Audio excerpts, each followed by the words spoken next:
Hi guys, today I'm excited to take you through a breakdown of my iPhone video setup. You'll see most of the gear I use, learn how it all works together and what everything actually does. So stick around.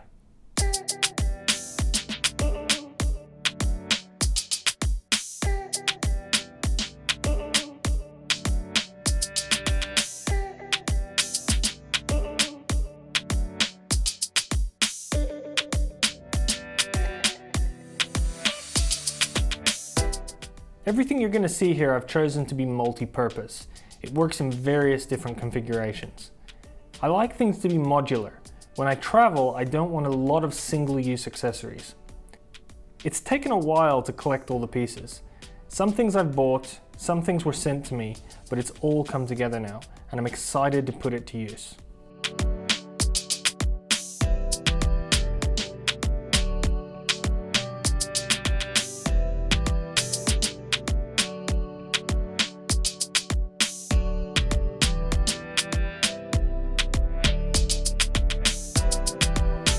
Look in the video description for links you can use to jump to specific sections in the video if you want, and also links to the various products.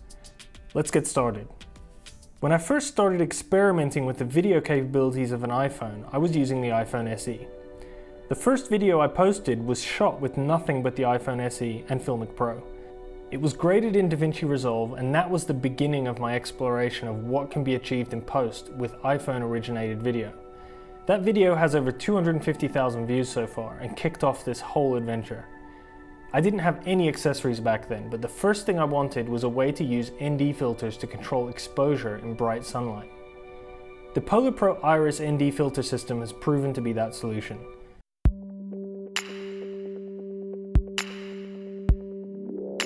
The Pogo Pro Iris system consists of this spring-loaded holder that fits on just about any phone. And it fits over most phone cases as well. Then there are a wide range of interchangeable ND filters from ND8 all the way up to ND256. These are excellent quality ND filters and have never given me issues with color shift. The whole kit fits in this case, and my only criticism is that I can't read which filter is which without picking it out and turning it over. In any case, this is an excellent quality ND filter solution that doesn't require anything else, and it is close to universal as you'll find. It's light enough to be used with the phone on most common smartphone gimbals, but you'll probably need a counterweight.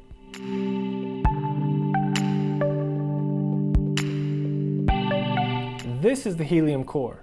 It's literally the core of the whole rig, because it's the interface between the phone and everything else you're going to see here. By removing 4 screws, you can remove this top plate and place the phone in the cage. Then replace the plate and tighten the screws. I have the version with the 37mm lens mount, because my Moondog Labs lens has a 37mm mount. The thing I like most about the helium core is how solidly designed and built it is. To me, it's a work of art as much as it is functional. It's entirely machined from aerospace grade aluminium and black anodized for a durable finish.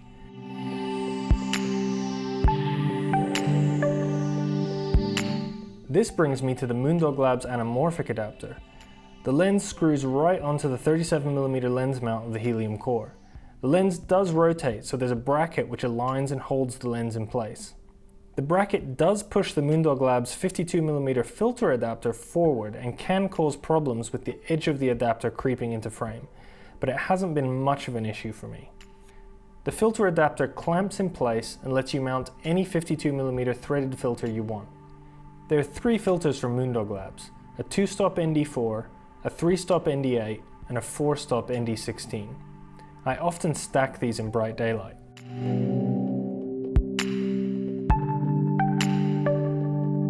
I generally prefer the Tiffin filters. I also have a 52mm Tiffin ND9, which gives a 3-stop reduction. It just threads right onto the filter adapter.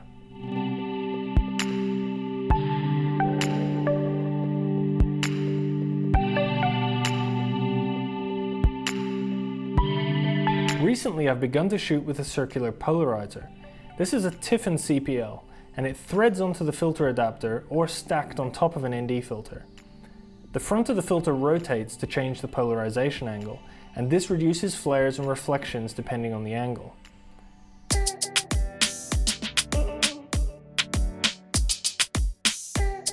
The next filter I want to show you is my Tiffin Black Pro Mist. This is one of my favorite filters. It's a diffusion filter which softens extreme highlights and reduces contrast. This is a 1/8 Black Pro Mist, which only has a subtle effect on the image.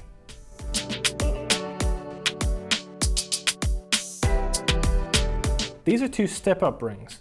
One is 37mm to 52mm, and there's also a 52mm to 67mm. The 37mm to 52mm lets me use any combination of these 52mm filters without having to use the Moondog Labs anamorphic lens and filter adapter. I can just thread the 37mm to 52mm step-up ring directly onto the 37mm lens mount on the helium core, and then use whichever 52mm filters I need. So these step-up rings let me use any combination of my filters, whether I want to shoot anamorphic or not.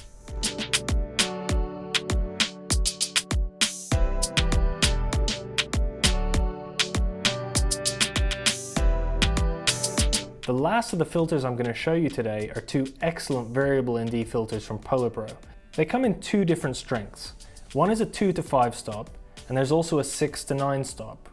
If you're interested in seeing how the PolarPro variable ND filters perform compared to most of the well-known competing variable ND filters, take a look at Gerald Undon's comparison video. You can find the link in the video description. They come in these great looking boxes, and inside you'll find a hard case with the filter inside. You also get this protective grippy cover, which not only protects the filter, it also helps to thread the filter on and off.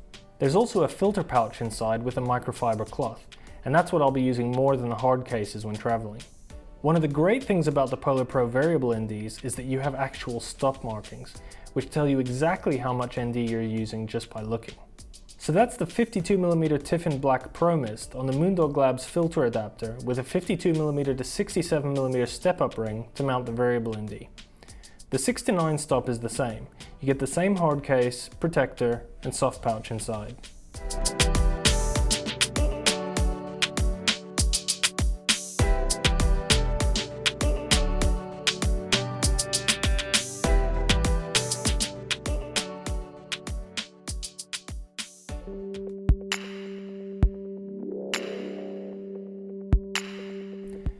I can't move on without mentioning the Joby Gorillapod.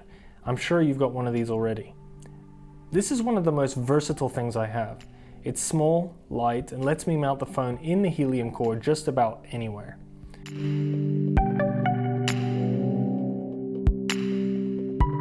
This is my color checker. It makes my post workflow possible and lets me normalize most of the iPhone's tone mapping and color inconsistency out of the image. It gives you a white balance target, also white, middle gray, and black level reference, and of course red, green, blue, cyan, magenta, and yellow chips, skin tone chips, and more gray shades.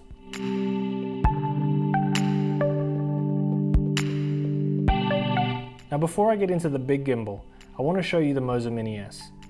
Moza had previously sent me the Mini Me, which is one of the best smartphone gimbals I've used. I recently uploaded a video giving some gimbal tips with the Moza Mini S. The gimbal tips are universal, but this is the gimbal I used in that video. When I want to stay small and light, maybe just with the phone and the PolarPro Iris ND filters, I use this gimbal. As well as folding in half, a counterweight isn't needed with the Moza Mini S when using the ND filters.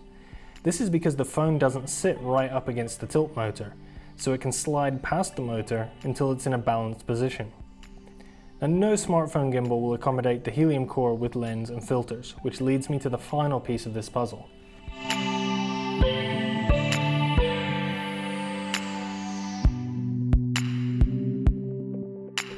Now let's take a look at the big gimbal.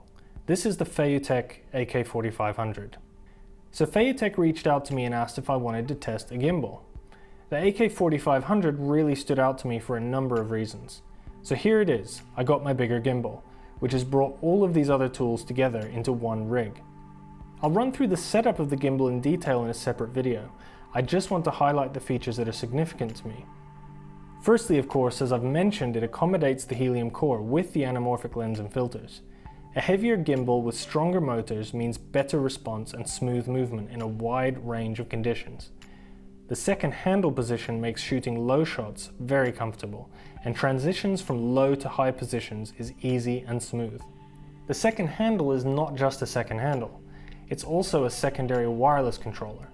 When not attached to the gimbal, it can be used to control the gimbal movement wirelessly, and it has a phone mount for mounting a smartphone to the controller. That opens up all kinds of possibilities for two operator use. There's also a follow focus motor that you can see here is engaged with a gear ring I've placed around the edge of the variable ND filter.